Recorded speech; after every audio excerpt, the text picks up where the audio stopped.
할머니, 이 짐들이 뭐예요? 왜? 가게가 이렇게 텅 비어 있어요? 가게를 넘겼지. 오늘이 마지막 날이야. 뭐라고요? 가게를 넘겼다고요? 할머니, 저희한테 왜 말 안 하셨어요? 너희가 알 필요 있었니? 그동안 너희가 이 가게에 관심이나 있었어? 여러분, 제가 이런 선택을 하게 된 이유가 궁금하시죠? 지금 알려드릴게요. 안녕하세요. 저는 76살 대구에서 40년간 꽃집을 운영해온 김순자입니다. 그런데 더 이상 참을 수 없어서 선택을 했어요. 사실 저도 처음엔 평범한 꽃집 할머니였어요. 딸 가족과 함께 일하면서 행복하다고 착각하며 살았거든요. 제 하루는 마치 시계 톱니바퀴처럼 똑같았어요. 새벽 5시, 알람도 필요 없이 눈이 떠져요. 먼저 화훼시장에 가서 싱싱한 꽃들을 사오고 가게 문을 열고 하루 종일 꽃을 다듬고 꽃꽂이를 하고 손님들을 맞이하고 그리고 저녁에는 딸네 집에서 손자들 저녁밥 차려주고 재우고 하루하루가 전쟁 같았어요. 처음에는 손자들이 할머니 고마워요 하면서 제품에 폭 안겨줄 때마다 가슴이 터질 것 같이 뿌듯했어요. 아, 내가 이 가족에게 꼭 필요한 사람이구나. 내 존재가 이렇게 소중하구나. 그렇게 생각했거든요. 그런데 언제부터인가 달라지기 시작했어요. 딸 미영이가 저를 바라보는 눈빛이, 저에게 하는 말투가 마치 고용인을 대하는 것처럼 차가워졌어요. 엄마, 요즘 꽃집 매출이 어때? 내가 살펴봐야 할 것 같은데. 엄마, 이 꽃은 너무 비싸지 않아? 손님들이 부담스러워할 것 같은데. 엄마, 꽃꽂이는 요즘 트렌드에 맞춰서 해야 돼. 이렇게 구식으로 하면 안 돼. 구식이라니. 40년 경력에 제가 구식이라니. 그 말을 들었을 때 목구멍이 메어왔어요. 40년간 정성껏 가꿔온 제 꽃집이 제 솜씨가 구식이라니. 제가 모처럼 휴일에 집에서 쉬고 있으면 엄마, 가게는 누가 봐? 문 닫으면 안 되잖아. 매출 떨어져. 아, 짜증나. 40년간 하루도 쉬지 않고 가게를 지키고 잠시 휴식을 취하고 있는 나에게 매출 걱정이라니. 그때 깨달았어요. 아, 내가 이 가족에서 환영받지 못하는 존재구나. 마치 제가 고용된 점원 같더라고요. 아니, 점원한테도 이렇게 함부로 하지는 않을 거예요. 점원은 적어도 월급이라도 받고 퇴근 시간도 있고 휴일도 있잖아요. 더 가슴 아픈 건 어느 날 제가 감기 몸살로 온몸에 열이 올라 누워 있을 때였어요. 엄마, 아픈 건 알겠는데 가게는 어떻게 할 거야? 약속된 웨딩 부케라도 만들어줄 수 있지? 제가 39도 열에 시달리며 숨도 제대로 쉬지 못하고 있는데 걱정하는 건 제 건강이 아니라 웨딩부케였어요. 그 순간 눈물이 핑 돌았어요. 아, 내가 이 가족에서 정말 사람 취급을 받고 있는 건가? 오랜 꽃집 일로 저를 괴롭혀왔던 손목이 도저히 버틸 수 없을 지경이 되었어요. 매일 새벽부터 밤까지 가위질하고 무거운 화분들을 나르고 찬물에 손을 담그고 40년을 살다 보니 손목이 완전히 망가져 버린 거였어요. 결국 수술을 받아야 한다는 의사 선생님의 진단을 받았어요. 미영아, 엄마가 수술해야 한대. 수술. 이번엔 얼마나 걸리는데? 가격은 얼마래? 일주일 정도래. 그때 딸 미영이가 한 말이 지금도 귀에 생생해요. 그럼 그 사이에 가게는 어떻게 해? 엄마 수술비는 있지? 망치로 머리를 얻어맞은 것 같았어요. 제가 수술 받는다는데 제일 먼저 걱정하는 게 가게라니. 제 건강, 제 안전, 제 생명은 뒷전이고요. 수술 당일 저는 혼자 병원에 갔어요. 수술복으로 갈아입고 수술실 앞에서 기다리는데 간호사가 안쓰러운 듯 물어보더라고요. 할머니 보호자분은 안 오셨나요? 수술 후에 깨어나시면 곁에 꼭 누군가 있어야 하는데. 바빠서 못 왔어요. 괜찮아요. 혼자서도 잘할 수 있어요. 그렇게 말하면서도 목이 메웠어요. 70년을 살면서 가장 무서웠던 순간을 혼자 견뎌야 한다는 게. 그런데 옆 병상 할머니는 어땠는지 아세요? 수술 전날부터 딸 사위 손자 손녀까지 돌아가면서 지켜주고 수술 끝나자마자 온 가족이 달려와서 어머니 괜찮으세요? 많이 아프시죠? 물 드릴까요? 하면서 걱정해 주더라고요. 저는 마취에서 깨어났을 때도 텅 빈 병실에 혼자였어요. 물 한 모금 달라고 할 사람도 손 한 번 잡아줄 사람도 없었어요. 하얀 천장만 바라보며 내가 정말 이 세상에 혼자구나 하는 생각에 눈물이 뚝뚝 떨어졌어요. 퇴원할 때도 마찬가지였어요. 손목이 아파서 제대로 움직이기도 힘든 몸으로 택시 타고 혼자 집에 왔는데 딸 미영이가 현관에서 저를 맞으며 제일 먼저 한 말이 뭔지 아세요? 엄마, 수술 잘 됐어? 우리가 너무 바빠서 병문안도 못 갔어. 그런데 내일부터 가게 일 가능하지? 그 순간 가슴이 무너져 내리는 걸 느꼈어요. 손목 수술하고 온 지 하루도 안 됐는데 걱정하는 건 가게 일이었어요. 미영아, 의사가 한 달은 무리하지 말라고 했어. 그럼 한 달 동안 우린 어떻게 해? 임시직이라도 구해야 하나? 돈도 많이 들 텐데.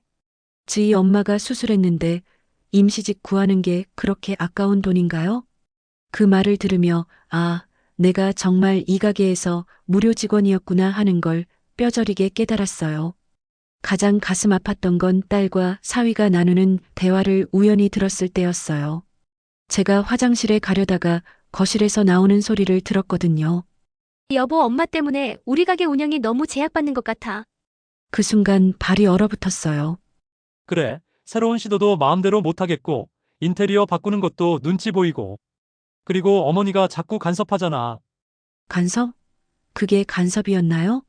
손님들한테 꽃 설명해주고, 계절에 맞는 꽃꽂이 추천해주고, 단골 손님들 안부 물어보는 게 간섭이었나요?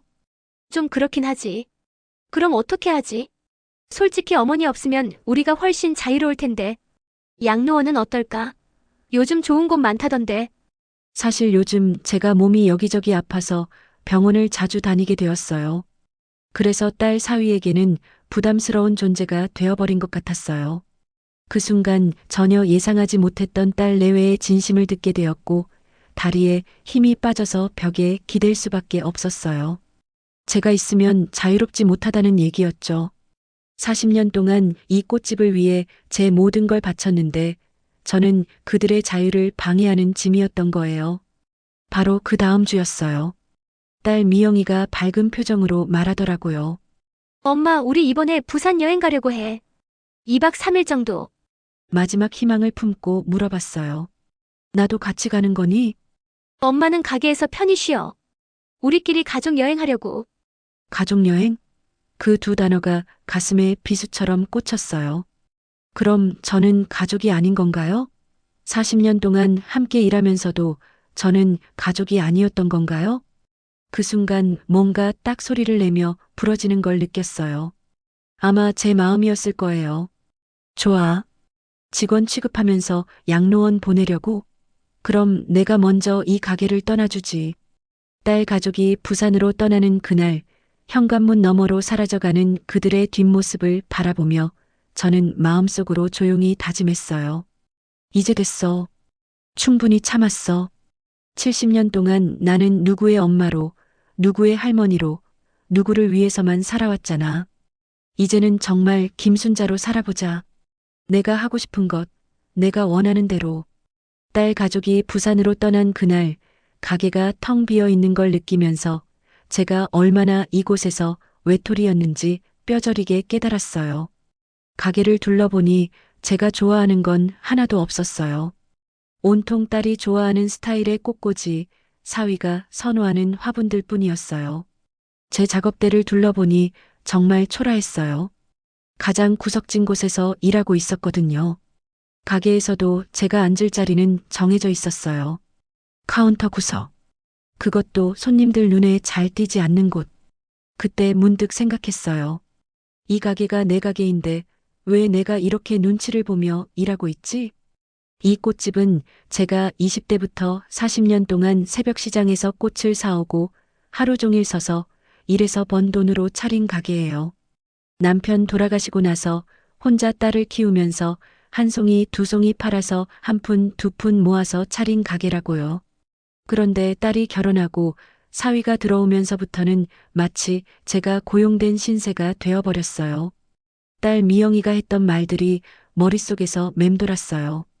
엄마, 매출 관리는 내가 할게. 엄마 꽃꽂이는 요즘 스타일로 해줘. 엄마 손님 응대는 우리가 하니까 뒤에서 꽃만 다듬어줘. 마치 제가 고용된 직원 같았어요. 아니, 직원보다도 못한 대우였죠. 직원은 적어도 월급이라도 받잖아요. 그리고 결심했어요. 그래, 직원 취급하면서 이제 몸이 조금씩 아파오니까 양로원 보내려고? 그럼 내가 먼저 독립해버리지. 둘째 날 아침 저는 용기를 내서 부동산에 전화했어요. 손이 떨렸지만 마음은 확고했어요. 여보세요. 상가를 넘기고 싶은데요. 어떤 상가신가요? 꽃집이요. 40년 단골 손님들 많은 곳이에요. 부동산 아저씨가 그날 오후에 왔어요. 가게를 둘러보더니 흡족해 하더라고요. 오래된 가게지만 위치가 정말 좋네요. 할머니가 정성껏 운영하신 게 한눈에 보여요. 권리금까지 하면 시세보다 조금 높게도 받을 수 있을 것 같은데요. 일주일 안에 넘길 수 있을 것 같아요. 좋아요. 빨리 넘겨주세요. 그런데 할머니 가족분들은 아시나요? 그 순간 가슴이 두근거렸어요. 하지만 저는 당당하게 대답했어요. 제 가게예요. 제가 알아서 해요. 70년을 살면서 이렇게 큰 결정을 혼자 내려본 적이 없었거든요. 하지만 이상하게 후련하더라고요. 이제 진짜 내 인생을 살아보자 하는 생각이 들었어요. 다행히 부동산 아저씨에게 내놓은 지 셋째 날 매수자가 나타났어요. 젊은 부부였는데 이 가게를 정말 좋아하더라고요. 할머니 이 가게에서 행복하게 일하셨죠? 저희도 여기서 열심히 꽃집 해보겠습니다. 그 말을 들으니까 마음이 좀 아프기도 했어요. 행복했나? 글쎄요. 처음에는 행복했을지도 모르겠어요. 딸이 결혼해서 손자들과 함께 일할 수 있어서 좋았으니까요. 하지만 언제부터인가 이 가게에서의 제 자리는 점점 작아져만 갔어요. 네, 행복하게 하세요. 계약금을 받고 일주일 후에 잔금을 치르기로 했어요. 젊은 부부는 제가 변심할까봐 잔금을 급히 서두르는 듯 했어요. 하지만 전 미련이 없었어요. 그리고 저는 혼자서 조용히 이사 준비를 시작했어요. 제 친구 영자한테 전화했어요. 영자야, 나 강릉으로 이사 갈 거야. 어머, 갑자기 왜? 딸내는 그냥 혼자 살아보려고. 영자는 제 오랜 친구라서 제 마음을 금방 알아챘어요. 그래서 다 털어놨어요. 그동안 어떻게 살았는지, 얼마나 서러웠는지, 그리고 이번에 왜 이런 결정을 내렸는지 말이에요. 잘했어, 순자야. 진작 그랬어야지. 강릉에 내 고등학교 동창이 살거든. 거기 바다 근처에 조그만 펜션들이 많아. 내가 알아볼게. 영자가 도와주겠다고 하니까 마음이 든든했어요. 그리고 강릉으로 이사 갈 생각을 하니 설레기도 했어요. 바다 소리를 들으며 아침마다 산책하고 아무도 눈치 보지 않고 제가 하고 싶은 대로 살 수 있을 것 같아서요. 넷째 날 아침 딸 가족이 여행해서 돌아온다는 연락이 왔어요. 저는 마지막으로 가게를 정리했어요. 제 물건들은 이미 다 박스에 담아놨고 이사짐 센터도 불러놨어요. 드디어 미영이 가족이 가게에 돌아왔어요. 문을 열고 들어오면서 아이들이 소리쳤더라고요. 할머니, 우리 왔어요. 부산이 엄청 재미있었어요. 손자들은 여전히 신나 있었어요. 그런데 제가 카운터에 앉아서 조용히 기다리고 있는 걸 보고 가게 안 분위기가 뭔가 다르다는 걸 눈치챘나 봐요. 딸 미영이가 먼저 입을 열더라고요. 엄마 이 박스들이 다 뭐야? 바로 그때였어요. 제가 기다리던 순간이. 이사 가려고 짐 쌌지. 회사? 어디로? 강릉으로. 내일 아침에 이사차 와. 딸 미영이와 사위의 얼굴이 창백해졌어요. 엄마 뭐라고 하는 거야? 우리 여행 간 사이에 갑자기. 무슨 말이라니? 내가 이 가게 넘겼어. 뭐라고? 가게를 넘겼다고? 미영이가 충격을 받은 듯 의자에 주저앉았어요. 사위가 다급하게 말했어요. 어머니, 저희는 어떻게 하라고요? 그때 저는 40년 동안 쌓인 모든 감정을 쏟아냈어요. 너희야 알아서 하지. 그동안 나한테 한 것처럼 말이야. 엄마 그럼 우리는 어떻게 하라고? 갑자기 가게를 어떻게? 너희도 자유로운 운영하고 싶다고 했잖아. 이제 진짜 자유롭게 할 수 있게 된 거야. 사위가 화가 나서 말하더라고요. 저희가 언제 나가라고 했어요? 안 했어? 그럼 양로원 보내려고 한 건 뭐야? 나한테 구식이라고 하고 뒤에서 꽃만 다듬으라고 하고 매출 관리도 못하게 한 것도 잊었어? 그제서야 둘 다 할 말이 없어지더라고요. 자기들이 그동안 제게 어떻게 했는지 기억났나 봐요. 제가 계속 말했어요. 그리고 말이야, 이 가게는 내가 40년 동안 꽃 팔아서 번 돈으로 차린 거야. 내가 혼자 미영이 키우면서 새벽 시장에서 꽃 사오고 하루 종일 서서 일해서 모은 돈으로 말이야. 너희는 그냥 들어와서 일하기만 했지. 권리금 임대료 한 번이라도 낸 적 있어? 사위가 머뭇거리더라고요. 그건 어머니께서 안 받으신다고. 내가 안 받는다고 했어? 언제? 너희가 돈 얘기하는 것 자체를 싫어해서 내가 그냥 포기한 거지. 그날 밤 정말 오랜만에 깊이 잠들었어요. 40년 동안 쌓였던 모든 것들을 쏟아낸 후라서 그런지 마음이 이상하게 후련하고 편안했거든요. 이사 당일 아침 새벽 5시에 눈이 떠졌어요. 40년 동안 몸에 밴 습관이었죠. 그런데 오늘은 아무도 챙겨줄 필요가 없다는 게 신기했어요. 평생 처음으로 제가 하고 싶은 것만 하는 아침이었어요. 천천히 커피를 마시면서 그동안의 삶을 돌아봤어요. 그동안 한 번도 이렇게 여유롭게 커피를 마셔본 적이 없었거든요. 항상 새벽부터 바쁘게 움직이며 가족들 뒷바라지만 했으니까요. 이 작은 시간도 정말 나에게 이렇게 소중할 줄 몰랐어요. 이삿짐 센터 아저씨들이 7시에 왔어요. 생각보다 짐이 많지 않아서 금방 끝났어요. 정말 오랫동안 일한 곳인데 제 물건은 옛날 가구 몇 개와 박스 서너 개가 전부였어요. 아저씨가 놀라면서 말하더라고요. 할머니 짐이 참 적으시네요. 보통 이 정도 가게에서 40년 일하신 분들은 작은 트럭 한 대로도 모자라는데. 그 말을 듣고 가슴이 아팠어요. 정말 그동안 저를 위해서는 아무것도 사지 않고 살았구나 싶어서요. 그동안 나를 위해서는 별로 산 게 없어서요. 다 가족들 위해서만 살았거든요. 아이고, 그러셨구나. 그럼 이제부터는 하고 싶은 것 많이 하세요. 인생은 짧잖아요. 인생은 짧다. 70년을 살고 나서야 그 말의 의미를 깨달았어요. 제 인생은 정말 제 것이었던 적이 있었나 싶었어요. 딸 가족이 어색하게 서 있었어요. 어제 그 충격적인 대화 이후로 가게 안 분위기가 완전히 얼어붙었거든요. 미영이는 제 눈을 제대로 보지도 못하더라고요. 엄마 정말 가는 거야? 응, 연락할게. 그래라. 딱 그뿐이었어요. 참 긴 세월 동안 이 딸을 위해 제 모든 걸 바쳤는데 작별 인사가 이렇게 간단할 줄이야. 그동안 제가 이 가게에서 얼마나 투명한 존재였는지 다시 한번 깨달았어요. 손자들이 울먹이면서 안아주더라고요. 할머니 보고 싶을 거예요. 그 순간 눈물이 났어요. 이 아이들이 그리워하는 건 할머니가 아니라 할머니가 해주던 모든 것들이겠죠. 아침에 싸주던 도시락, 아플 때 끓여주던 죽, 숙제 도와주던 일들. 할머니도 보고 싶을 거야. 그런데 할머니는 이제 행복하게 살 거니까 너희도 행복하게 살아야 해. 정말 아이들에게만은 미안했어요. 하지만 이번만큼은 제가 먼저여야 했어요. 마지막으로 가방을 들고 차에 탔어요. 친구 영자가 함께 가겠다고 해서 정말 고마웠어요. 70년을 살면서 진짜 제 편이 되어준 건 이 친구뿐이었어요. 순자야, 괜찮아? 응, 괜찮아.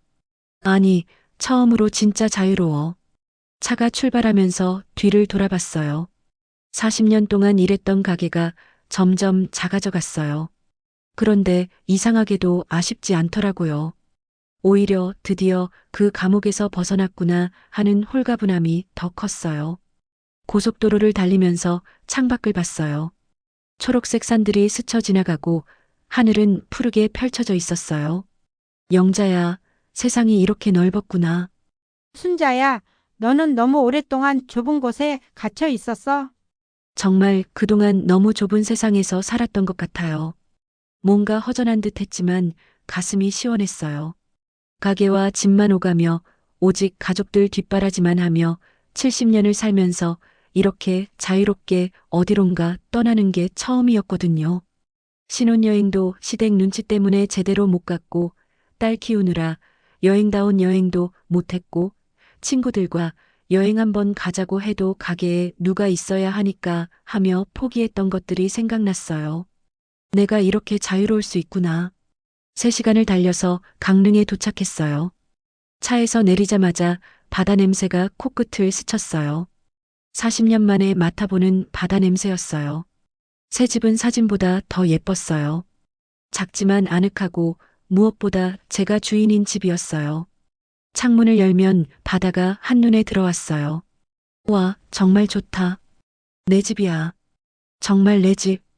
영자가 냉장고에 음식을 가져다 놨더라고요. 순자야, 이것저것 사왔어. 당분간은 이걸로 해결해. 고마워. 정말 너 아니었으면 어쩔 뻔했어? 무슨 소리야? 50년 친구가 이런 걸로 고마워하면 안 되지. 50년. 정말 긴 세월이에요. 그동안 제 곁에 있어준 유일한 사람이었어요. 이곳으로 이사온 첫날 밤, 새 집에서 혼자 잠들었어요. 바다소리가 들려왔어요. 처음에는 낯설었는데 들으면 들을수록 자장가 같았어요. 그동안 밤마다 들었던 소리들이 생각났어요. 딸의 짜증, 사위의 한숨, 아이들의 투정. 그런 소리들 대신 이제는 이런 평화로운 소리를 들으며 잠들 수 있다니. 다음 날 아침 일찍 일어나서 바닷가로 나갔어요. 첫 산책이었어요. 끝이 보이지 않는 푸른 바다를 보니까 마음도 시원해졌어요. 그동안 얼마나 갑갑한 곳에서 살았던 걸까? 파도가 밀려왔다가 빠져나가는 걸 보면서 생각했어요. 나도 이제 새로운 파도처럼 살아보자. 산책하다가 동네 분을 만났어요. 어머, 새로 오신 분이네요. 네, 어제 이사 왔어요. 아, 그래요? 여기 살기 참 좋아요. 공기도 맑고 사람들도 친절하고. 정말 오랜만에 들어보는 따뜻한 말이었어요. 그동안 누군가 제게 좋다는 말을 해준 적이 언제였을까요? 혹시 혼자 사세요? 네, 아이고, 우리랑 비슷하네. 저희도 다 혼자 살아요. 외롭지 않으세요? 지금은 전혀요. 오히려 자유로워서 좋아요. 아이고, 멋있네요. 저도 그런 마음가짐으로 살고 싶어요. 처음 만난 분들인데도 제 말에 공감해 주시고 격려해 주시더라고요. 그동안 살던 동네에서는 이웃들도 저를 누구네 할머니 정도로만 여겼는데 집으로 돌아와서 처음으로 제가 하고 싶은 아침을 만들었어요. 달걀 프라이와 나물, 그리고 미역국. 간단하지만 제가 좋아하는 것들로만 차렸어요. 혼자 먹는 밥인데도 이렇게 맛있을 줄 몰랐어요. 그동안은 항상 이건 맵다, 이건 짜다, 이건 싫다 하는 소리만 들으며 다른 사람 입맛 맞춰서 요리했는데 제 입맛에 맞춰서 하니까 이렇게 행복할 줄 몰랐어요. 오후에는 근처 시장에 갔어요. 제법 큰 시장이었는데 정말 정겨웠어요. 생선가게 아주머니가 반가워하시더라고요. 혼자 사시나 봐요. 예, 얼마 전에 이곳으로 이사 왔어요. 요즘 혼자 사는 할머니들이 늘고 있어요. 다들 자유롭게 사시더라고요. 그 말이 이렇게 좋게 들릴 줄 몰랐어요. 그동안은 혼자 산다는 게 외롭고 쓸쓸한 일이라고만 생각했는데 이제는 자유롭고 당당한 일이라는 걸 깨달았어요. 집으로 돌아오는 길에 생각했어요. 사람들이 나를 있는 그대로 받아들여 주는구나. 그동안은 항상 누군가의 엄마, 누군가의 할머니, 누군가의 가게 직원이었는데 여기서는 그냥 김순자였어요. 그날 밤 바다를 보면서 다짐했어요. 이제부터는 김순자로 살자. 70년 동안 남을 위해 희생하며 살았으니 남은 시간은 정말 나를 위해 살자. 그리고 조용히 혼잣말했어요.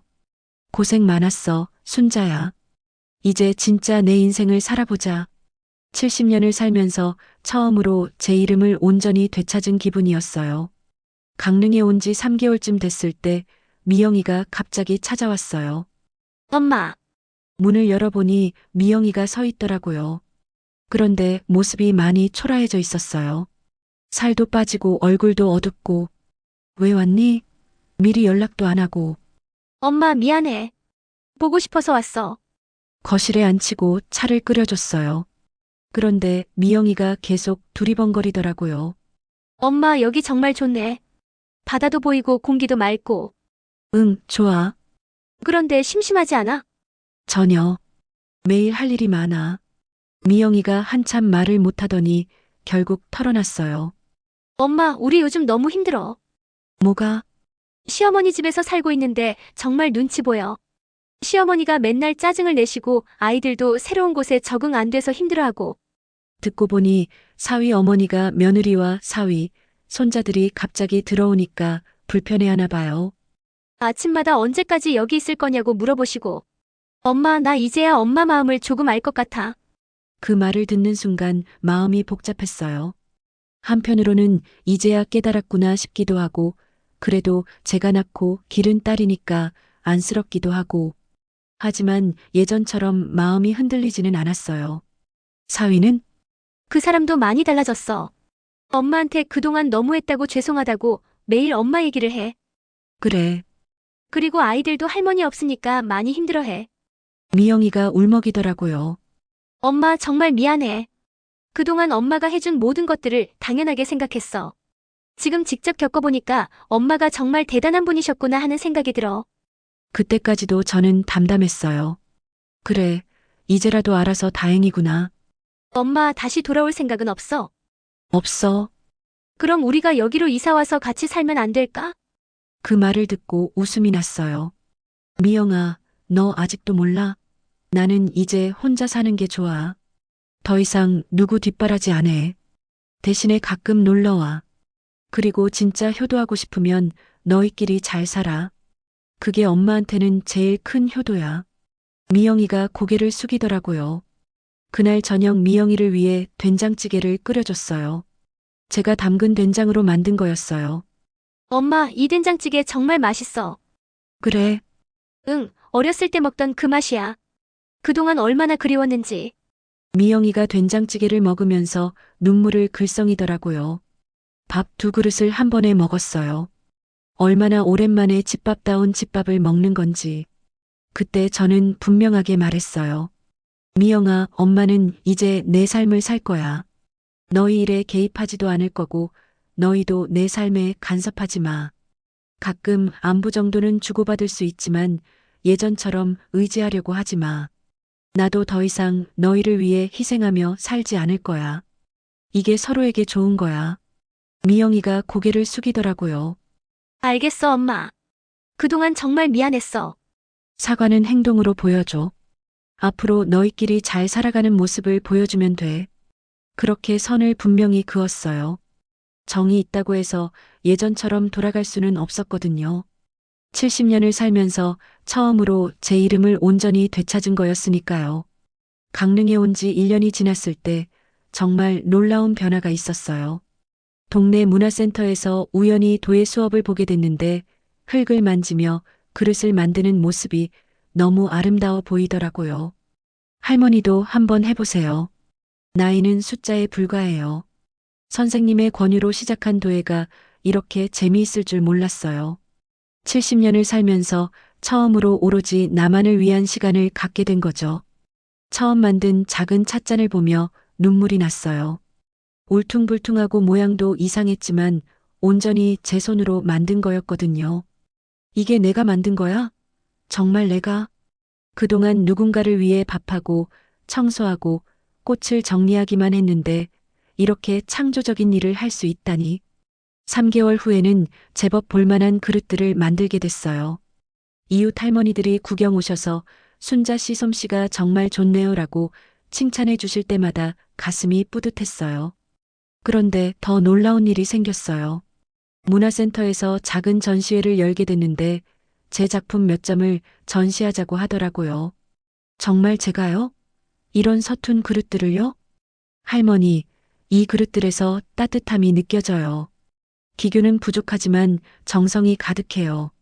전시회 당일 제 인생에서 처음으로 김순자 작품전이라는 팻말을 보게 됐어요. 김순자. 누구의 엄마, 누구의 할머니가 아닌 그냥 김순자. 전시회에 온 사람들이 제 그릇을 보며 정말 정겨워요.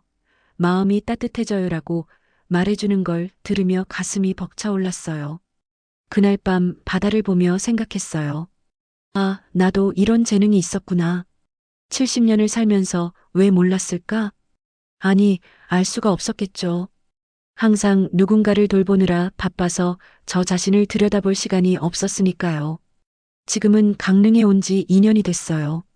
매일 바닷가 산책을 하고 도예 수업도 다니고 이웃 할머니들과 바다할매 클럽이라는 모임도 만들어서 함께 여행도 다녀요. 정말 평범하지만 행복한 일상을 보내고 있어요. 미영이는 이제 한 달에 한 번씩 안부 전화를 해요. 예전과는 확실히 달라졌어요. 엄마, 우리가 새로운 꽃집을 열었어. 작지만 우리만의 스타일로 해보려고. 그런데 엄마, 부탁이 있어. 우리 가게 간판에 김순자의 제자들이 운영합니다라고 써도 될까? 그 말을 듣는 순간 눈물이 핑 돌았어요. 엄마의 40년 경험과 노하우를 이어받아서 더 발전시키고 싶어. 엄마께 배운 정성과 마음가짐을 잊지 않을게. 아, 이제야 진짜 딸이 된 것 같더라고요. 손자들도 가끔 편지를 보내와요. 할머니, 저희도 도예 배우고 싶어요. 할머니처럼 멋진 그릇 만들고 싶어요. 그리고 제가 이제 다른 할머니들의 멘토 역할을 하게 됐어요. 비슷한 고민을 가진 분들이 찾아오시면 제 경험을 들려주고 용기를 낼 수 있도록 도와드려요. 순자 씨 보니까 저도 용기가 나요. 순자 씨처럼 살고 싶어요. 이런 말씀들을 들을 때마다 제가 겪은 모든 고생이 의미 있었다는 생각이 들어요. 여러분도 혹시 지금 비슷한 상황에 계시다면 용기를 내보세요. 나이는 정말 숫자에 불과해요. 중요한 건 내가 얼마나 행복한지, 내가 원하는 삶을 살고 있는지예요. 70살에 새로 시작한 제가 이렇게 행복하게 살고 있잖아요. 여러분도 충분히 하실 수 있어요. 마지막으로 제가 요즘 자주 하는 말로 마무리할게요. 인생은 내가 주인공인 드라마예요. 남의 드라마에서 조연으로 살지 말고 내 드라마의 당당한 주인공으로 사세요. 여러분, 혹시 비슷한 경험이 있으시거나 용기가 필요한 순간이 있으시다면 주저하지 말고 댓글로 이야기해 주세요. 우리 서로 응원해 주어요. 그리고 구독과 좋아요도 잊지 않으셨죠? 여러분의 작은 관심이 저처럼 용기가 필요한 누군가에게 큰 힘이 될 수 있어요. 오늘도 제 이야기를 끝까지 들어주셔서 정말 고맙습니다. 여러분 모두가 자신만의 아름다운 인생 드라마를 써나가시길 바래요. 그럼 다음 이야기에서 또 만나요. 안녕히 계세요. 황혼의 사랑 아픈 배신 짜릿한 복수 황로베사